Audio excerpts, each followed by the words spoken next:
Hello everybody, and welcome back to another Super Auto Pets tier list as of the June 2023 update. Last time we went through the turtle pack, and about half that pack had been changed, but the views and the support and the comments I received on that were so large and encouraging that I wanted to go out and I'll make another one, and I'm going to cover the star pack. Not a lot of it has been changed, but I'd love to give my thoughts on it anyway. We're going to go out of order first and kind of talk about the one that was changed, and then we're going to drop down into kind of tier 1, tier 2, etc. But the only pet changed in the entire star pack this time around is the crow, which when sold used to offer a chocolate for free in the store. Now, when leveling up, the crow, if you sell it, you get 1 chocolate. If you sell it at level 2, you get a better chocolate, which I assume gives 2 experience instead of 1, and then level 3 gives a best chocolate, which I assume gives 3 full experience, which is honestly kind of insane, but the crow doesn't have super good stats by itself. It's difficult to get value with if it's not being buffed by something else. I do think it is a very strong A tier now due to the fact that that best chocolate can fully jump one of your stronger pets, like an orca maybe, from tier 2 to tier 3, and that can really put your team in a good spot. Alright, so the mouse, you're going to notice, isn't on here. The mouse I covered in the turtle pack, as it's one of few pets that double dips in both packs. So instead, we're going to jump to the pill bug, which is a personal favorite for me in the early game. When the shop tier upgrades, it gives the 2 nearest pets behind it plus 1 health, 2 health, or 3 health, depending on what level the pill bug is. I think it is a super strong early game character to have. I'm going to throw it in the S tier because I think you win the early game by HP. You don't win it by having damage. So many times you see a person win by just having 1 more HP than their opponent. I think that's a pretty reasonable place to be. So big bonus points to the pill bug. Up next, duckling. Give the leftmost shop pet +2, +4, or +6, depending on the level. And that's if you sell the duckling itself. So duckling, kind of mid. It's only a 1-2 in combat, so I'm not super fond of what it brings to the table, but all things considered, I don't think it's terrible. I'm comfortable putting it in kind of the C tier area. Cockroach, 1-4, and the start of the turn, set the attack to the current shop tier +1, 2, or 3, depending on level up. I think Cockroach is really strong early game if you can mix it with, like, a moth. Uh-oh!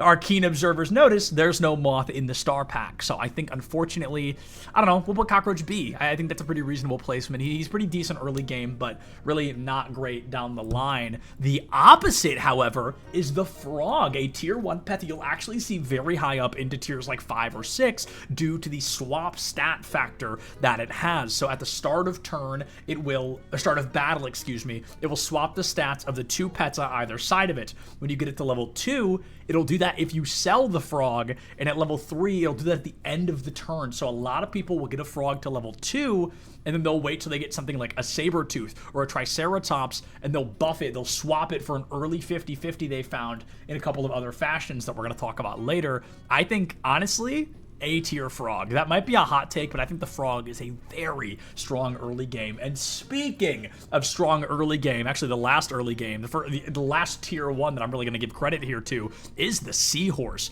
which has the ability of pushing the last enemy 1 space forward, 2 spaces forward, or 3 spaces forward, depending on level. I think this is very strong, underrated as all heck, and I think the seahorse can fully disrupt a comp on the opposing side. If you're looking at something, like a panda comp, or something like along those lines of, okay, we've got the triceratops in the front, we're gonna pull somebody all the way forward and knock the entire thing out of order. I think pet order is critical in a game like this one, and the seahorse having the ability to knock pets out of the way and shake up a composition works super well, especially when you look at a tier 5 like the vulture, which is when 2 friends faint, deal 4 damage.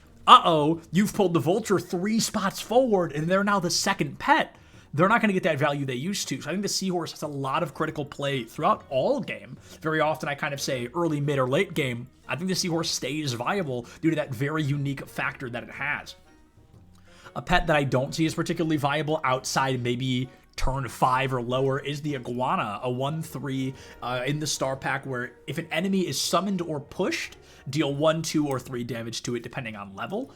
Your level, not theirs. And I think the Iguana is just okay. I think it gets the job done early on. I think if somebody happens to be running sheep and you're kind of in like you made your own custom pack or it's a weekly and the sheep is involved, yeah, that's great because it gets rid of those rams really early. But otherwise, I mean, maybe, okay, helps with an anteater if people are running anteaters in the star pack. I just feel like that's not something we see super often, so I'm not super sold on the concept of the Iguana.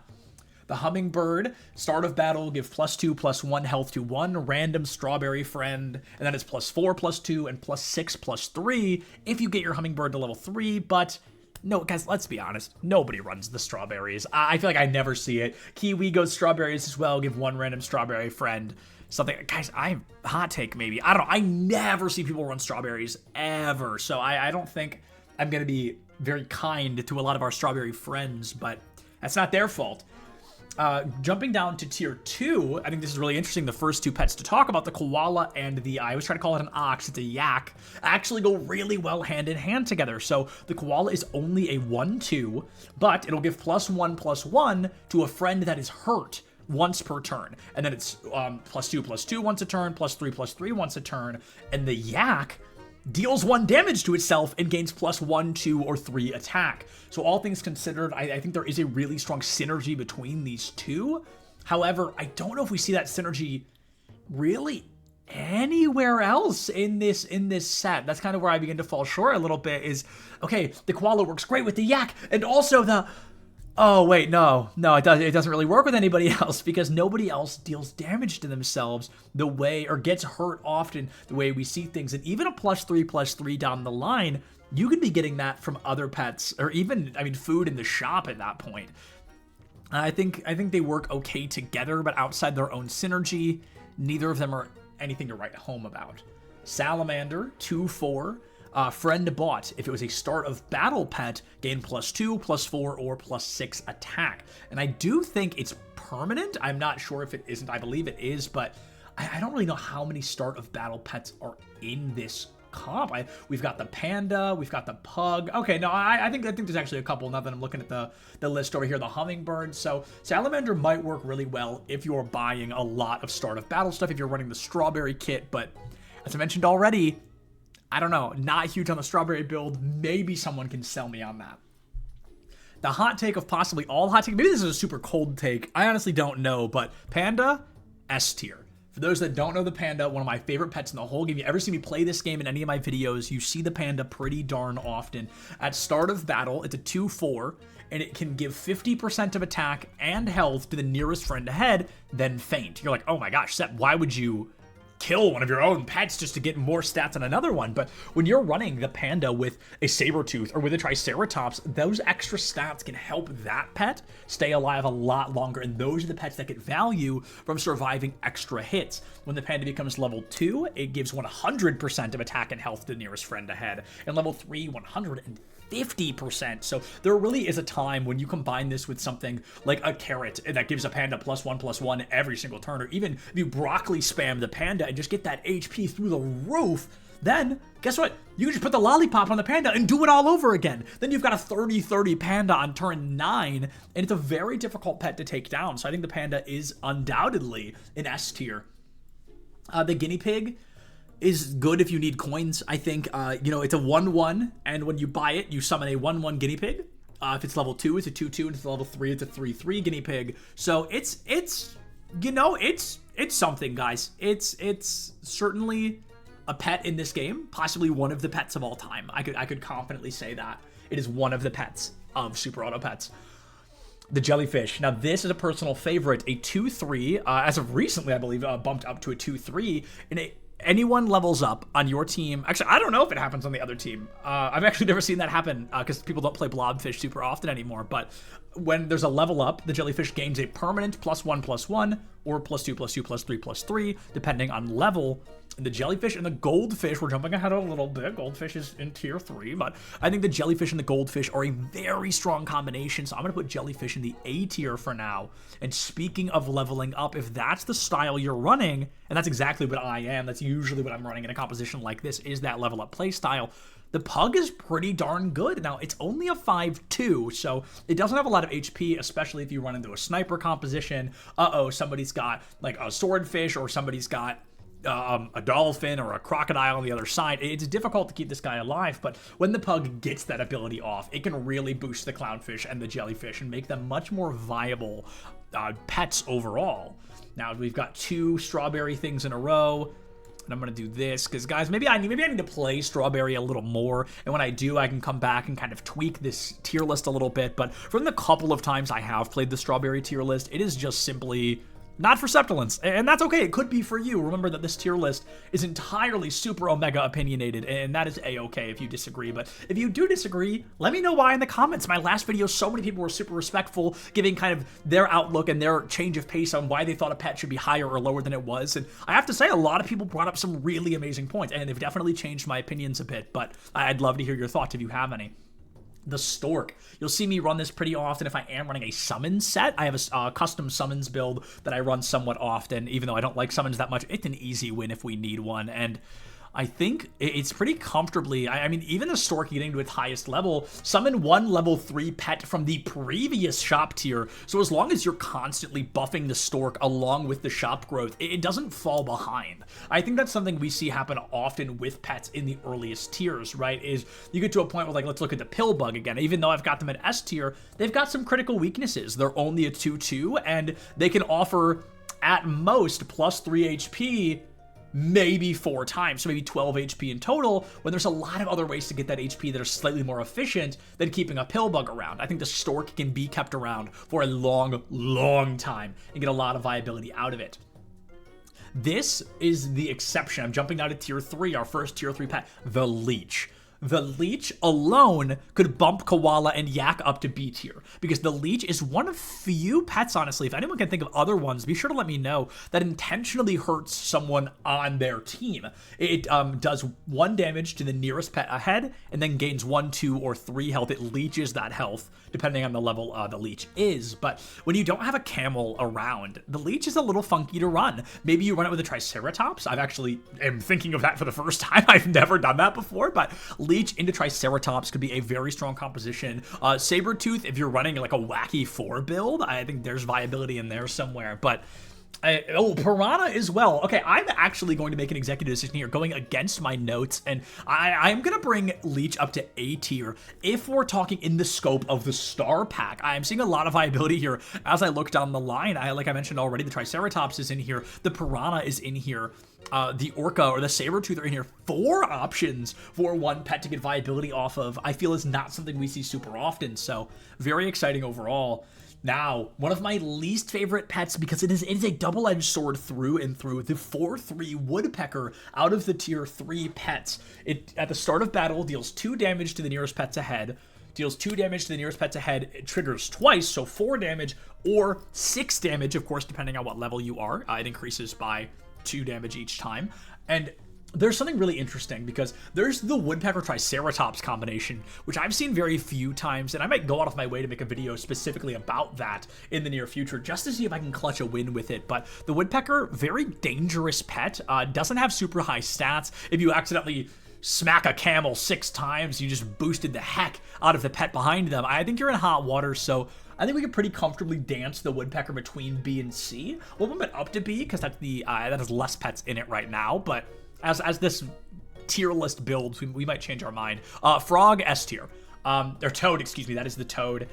That's a bit of a no-brainer for me, I'm gonna be honest. The Toad is a 3-3 tier 3 pet that if an enemy is hurt, you give it the weak effect, which makes it take 3 additional damage. And that's not really the important part in the late game. The important part in the late game is it gets rid of the food perk that pet is holding. So if they've got a lemon or a garlic on their side, or even a melon, or no, maybe not melon, that doesn't make sense. But if they're hurt in any variety, the Toad gets rid of it and actually makes them more vulnerable to hits. This works 2 times at level 1, 4 at level 2, and 6 times at level 3. So if you give a Toad in the back half of your composition, incredible viability through and through, and I think that stays in a lot of the composition all the way up and through kind of your 10th trophy. The Starfish, friend sold. If it was a sell pet, give one random friend +1 attack and +1 health, and then it's 2/2 and 3/3 on level, of course. But I gotta be honest, guys, I don't really like the Starfish.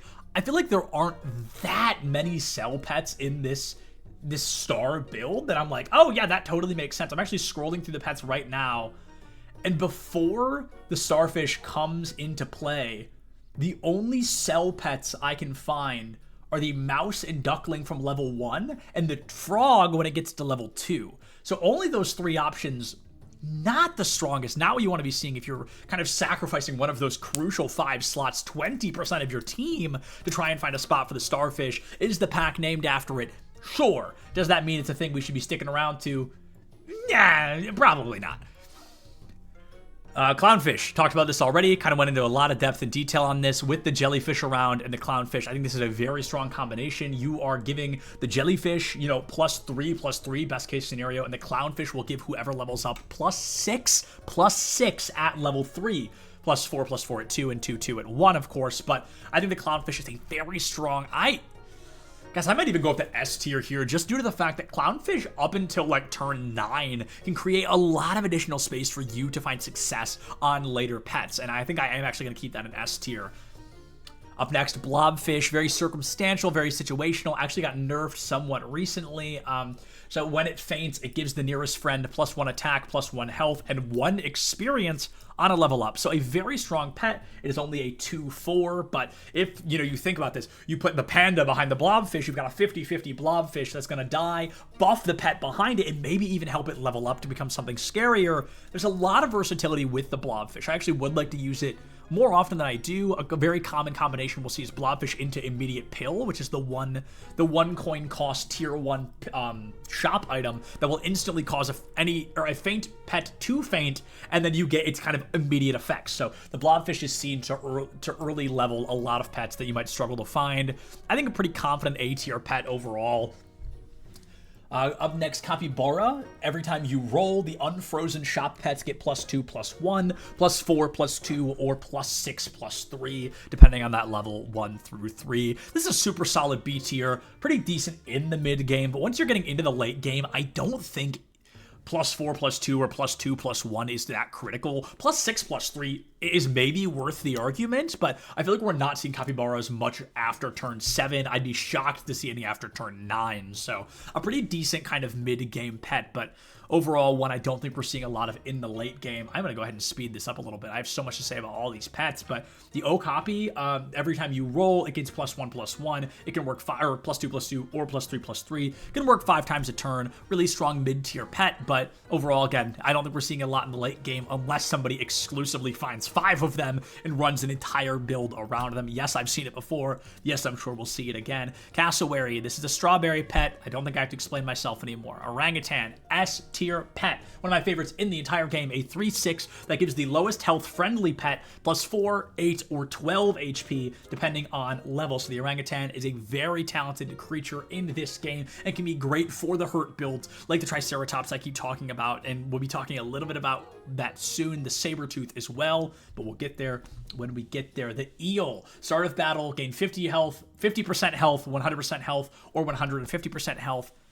I just don't think the gimmick is very interesting. It comes in way too late. Being a tier 4 pet, I think, is a little too high on the list. I think this should be a tier 2 or a tier 3 because, I mean, it comes in at a 5/4. Okay, it's a 5/6 when it's level 1. That's garbage by the time you have reached 4. I mean, I gotta go back. The orangutan's 3/6, the hawk is 4/3, the platypus is 5/2. Like, they're not gonna have super high stats, but I feel like every other pet in tier 4 can be buffed and boosted with a little bit more value, except the prime mantis perhaps. But otherwise, I just don't think it gets the value it wants. Hawk, easy A tier pet. It does 7, 14, or 21 damage, depending on the level you have, at the start of battle to the enemy opposite it. So whatever slot your hawk is in, the pet in that slot on the enemy's team will take the same amount of damage. I think the hawk is incredible. It gets a lot of damage done in that late game. Great at getting rid of summon decks, especially if you put it in the 4th or 5th slot. You're very likely to take out either a turkey or a fly or a tiger, all which makes summon decks absolutely insufferable. Platypus, If you sell it, you get a terrible duck and a beaver, D tier. Praying Mantis, at the start of turn, knocks out its adjacent friends and gains a bit of a buff. +2, +2, +4, +4, or +6, +6. Cool concept. I just don't think we have the right pets in the game yet to really make that viable, so I'd like to see some changes with that or some new pets to enable it in the future. We talked about the crow already, gonna skip them. Donkey, when a friend faints, push the last enemy to the front. Works 1 time per battle, twice per battle, or 3 times per battle, depending on level. The donkey is very cool because this is where you kind of knock out the seahorse, right? The donkey's only gonna be a 4/6, but the seahorse does something a little more critical. If you go back and you remember my concept of why the seahorse is so strong, because it pulls the team out of order, a lot of players will put their best pet in the first slot or the last slot, and then the most vulnerable pet in the other one. So there's a lot of kind of vice versa. If the strongest pet is in the first slot, you knock it out, and then your friend faints. Oh, good news, you've pulled the weakest one to the front. You can give yourself a 4-3 or a 3-2 advantage. I like the donkey a lot. I'm going to go ahead and bump them up to A tier. Following the donkey is going to be Pelican, which is strawberries. Done talking about them, just don't like them. Anteater, if it faints, it summons 2 level 1 ants, 2 level 2 ants, or 2 level 3 ants. Very dangerous if you run into something like a hippopotamus down the line, or a triceratops. Again, the triceratops, I mean, shocker, spoiler alert, gonna be S tier in this video. I cannot get over how strong the triceratops truly is, but Anteater, I think works, gets the job done if you don't run into the wrong composition, but that's what this game is about. It's luck of the draw through and through. Swordfish, deal 100% attack to the most healthy enemy and its self. So like the panda bear, instead of buffing the pet in front of it, the swordfish attacks the strongest pet on the other side, and at level 3 does 300% attack to the most healthy enemy itself. So you get this thing to 20 damage, and you are wiping an enemy off the board through and through. It's risky, it's chaotic, but it's really fun. I'm gonna go solid B tier if you can run it well. Polar bear, S tier. At the start of turn, give 1 random frozen shop pet +4, +4, +8, +8, or +12, +12. Absolutely the highest single buff you can give a character in the game. If you freeze 1 pet and they get 24 across 2 turns, don't even get me started. Insanely strong pet. The husky, a Siberian husky, excuse me. Give friends with no food perks +1, +1, 2, or 3, depending on the level of the husky. I think it's pretty strong, but I think this game is one. This pack in particular, you are seeing food perks pretty often at this point, whether it's, you know, the cucumber, or if it's the grape, or the cheese, or the pepper, or the carrot. There's a lot of food options in this pack. I think the husky actually gets better value in other packs, but for now, you know, we'll keep it in the C tier and see how it changes as I address other packs later down the line. Speaking of lions, the lion, a 6/6 tier 5 pet. Start of battle, if it is the highest tier pet you have, gain 50% attack and health. Those numbers bump to 100% and then 150% attack and health depending on level. I feel like the strongest pets of this pack, and this doesn't always go for the packs as you might think it would, I think the strongest pets of this pack actually come post-lion. So can you run the lion a couple of times? Sure, but you know, I am not going to be running a lion pack in my free time anytime soon. Triceratops S tier. If I haven't made it clear already, let me allow myself to explain it once more. Every time the Triceratops is hurt, give 1 random friend +3, +3, +6, +6, or +9, +9. I mean, that is insane. Every single time the Triceratops is hurt. If you've got a 50-50 panda behind this bad boy, he's wearing a garlic or a lemon, easy peasy. I know I keep using those as examples. They're actually not in this pack, the garlic or the lemon, but the point stands that if the Triceratops can tank even 1 or 2 hits, that could be +12, +12, or +18, 18 onto a single pet. And I think, you know, you put the Triceratops in front of a saber-toothed tiger, that's a tough composition to beat for real. So I think Triceratops, easy S tier. Zebra, pretty easy A tier. When you buy it or sell it, it gives 1 random friend +2, 2, 4, 4, or 6, 6. It's just easy. It's really good in kind of the interim of swapping a pet out. You freeze a zebra, drop him in, great. Somebody's got either a +4, +4, or +12, +12.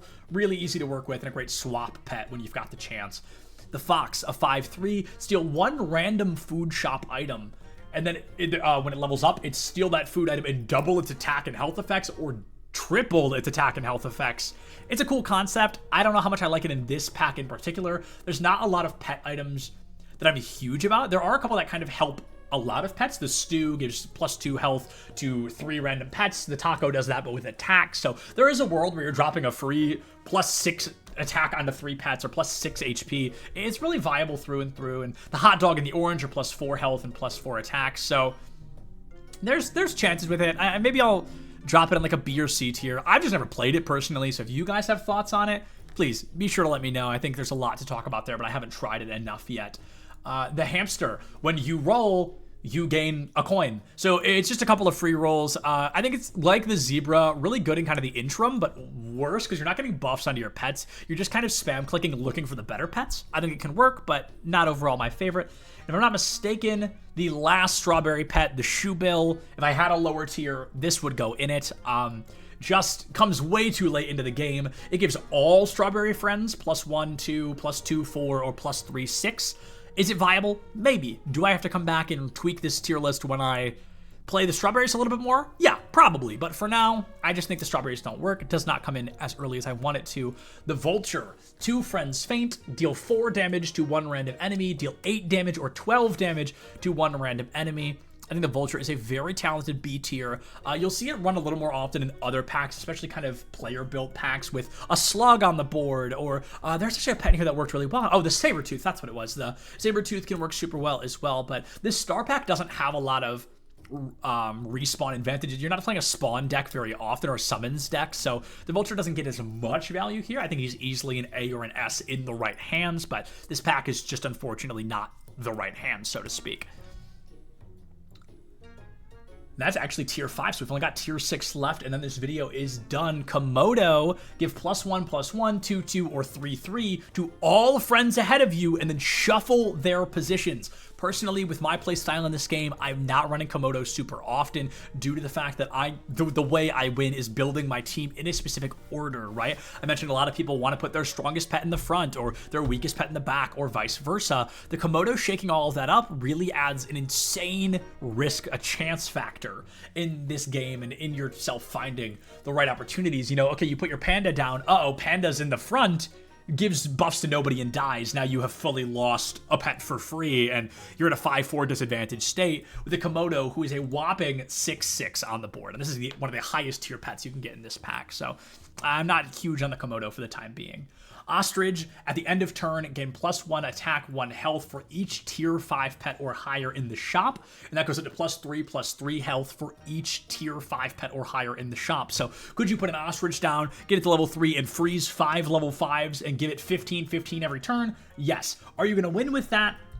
Probably not. So I'm not huge on the ostrich. I've actually never played the ostrich, so I'll bump it in like the C tier, but I think overall it's not what you want to be looking for. What you do want to be looking for at tier 6 is our friend the reindeer, another S tier that when it attacks, it gains the melon perk. This will work once, twice, or thrice per battle, depending on the level. And the melon allows this pet to take 20 less damage. So if you can take 60 less damage overall with the reindeer, you are guaranteed taking out maybe 2 or 3 pets. And I'm talking even 50/50s at that point.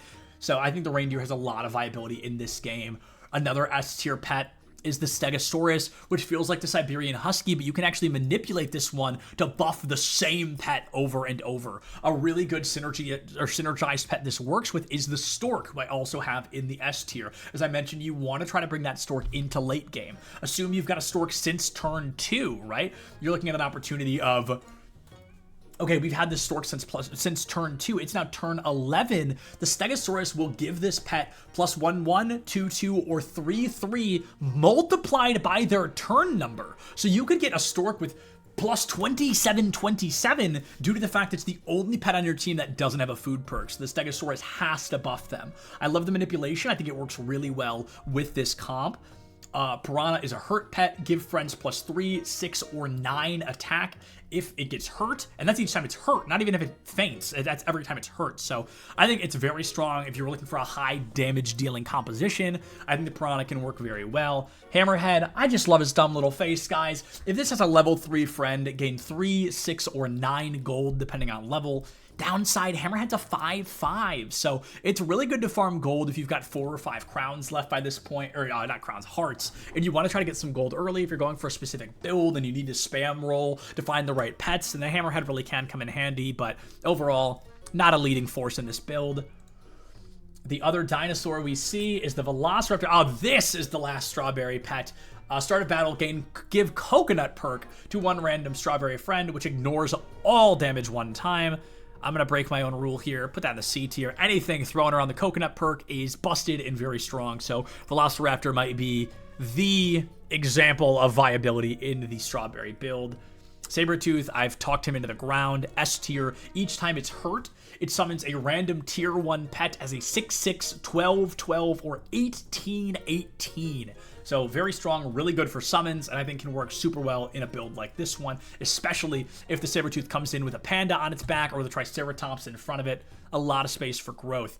The Orca, when it faints, summon one random faint pet from any pack. Level 2, summon 2 random faints, and level 3, summon 3. So the Orca, a 4/8 tier 6, very strong pet, one of my personal favorites in the game. Gonna be, what is that, our 11th or 12th S tier of this pack. So the star pack has a lot of S and a lot of D tier, unfortunately, but that is A-okay, because we are ending with something I think I'm going to end in the A tier, the Spinosaurus, a tier 6, 4/8 on the board. Every time a friend faints, give one random friend +3, +2, +6, +4, or +9, +6. A lot of versatility can go into that with a summons pack, with a Sabretooth in front of you, with something like a Pepper on the board. It allows a lot more space for the Sabretooth to get a guaranteed spawn, guaranteed +3, +2 minimum from the Spinosaurus, and it scales to that 50/50. With the changes that came in this June update, it feels like the devs want it to be more difficult to get to 50/50. I think Star Pack is that exception. A lot of these pets have very easy and quick ways to get up to that 50/50 split, and I think this is the pack it's easiest to get 2, 3, or 4 pets at 50/50 by your 10th crown win, your 10th trophy win. So this is my rating on the Super Auto Pets June 2023 Star Pack. Please be sure to let me know what you think in the comments below. This video took a while to put together. I had to get all my notes ready. It took 31 minutes to record, but I really did have a good time. And if you guys liked it, I think a follow or a like or a comment really does go a long way and helps show me that this is the content people are looking for. Thank you all so much for watching. I love each and every one of you. Check your posture, drink some water. Don't forget to love each other, and I'll see you guys in the next tier list.